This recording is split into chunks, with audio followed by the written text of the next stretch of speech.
All right, Miles, one of the teams we absolutely have to talk about this week is the Baltimore Ravens. Fresh off their 8th win of the season, a gutsy performance against the Denver Broncos. They found a way to pull it out 10-9, get that key 8th win of the season, keep on pace with the Cincinnati Bengals atop the AFC North. It's that time of the year again. The Ravens are battling some struggles, some adversity. They're finding a way to overcome it, but they need some more good news. And Miles, I know you got some, especially that Ravens fans will love to hear. But before I hand it over to you, Ravens fans, we want to hear from you guys in the comment section below. This is, despite being a relatively young franchise, this is a storied franchise with a lot of Hall of Fame caliber players. We've seen it already with guys like Ray Lewis, Ed Reed, but we want to hear from you guys. Give us a Baltimore Raven that you think should be in the Hall of Fame, but isn't right now. Let us know who that guy is in the comment section below.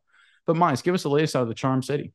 Yeah, Nick, guy for me, maybe I think who should have been in the Hall of Fame. I don't think the play was there, but I think the personality was there. I think I would love to see a guy like Tony Siragusa get in there, but, that's a little bit of recency bias since it's, a passing.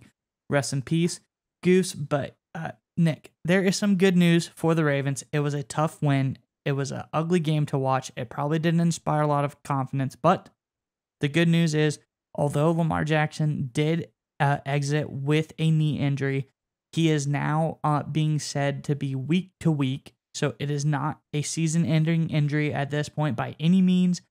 He's less likely to play this weekend versus the Pittsburgh Steelers.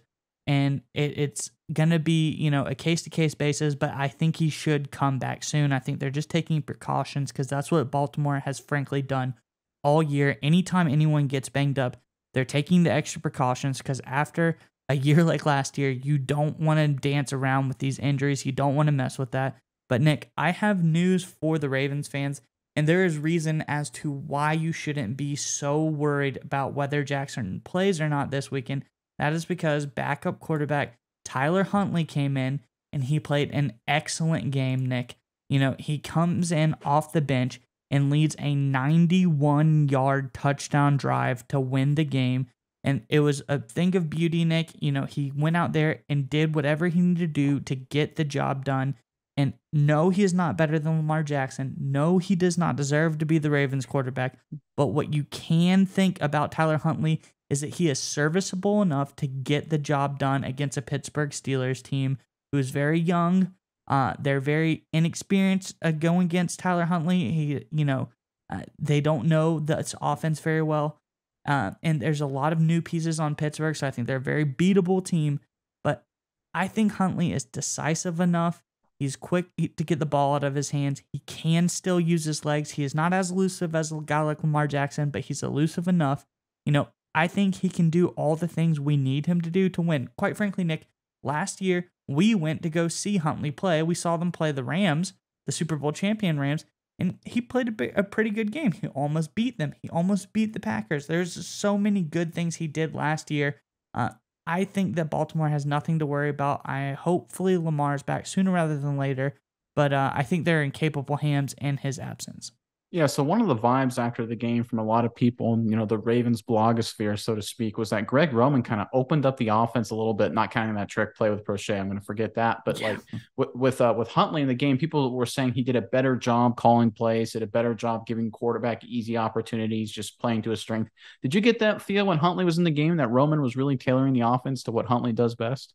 Yeah, no, absolutely. Because one thing we've been struggling with as a team all season long, Nick, is the play clock. It has been, you can see every play, Lamar's down there clapping his hands. He wants the play to come in.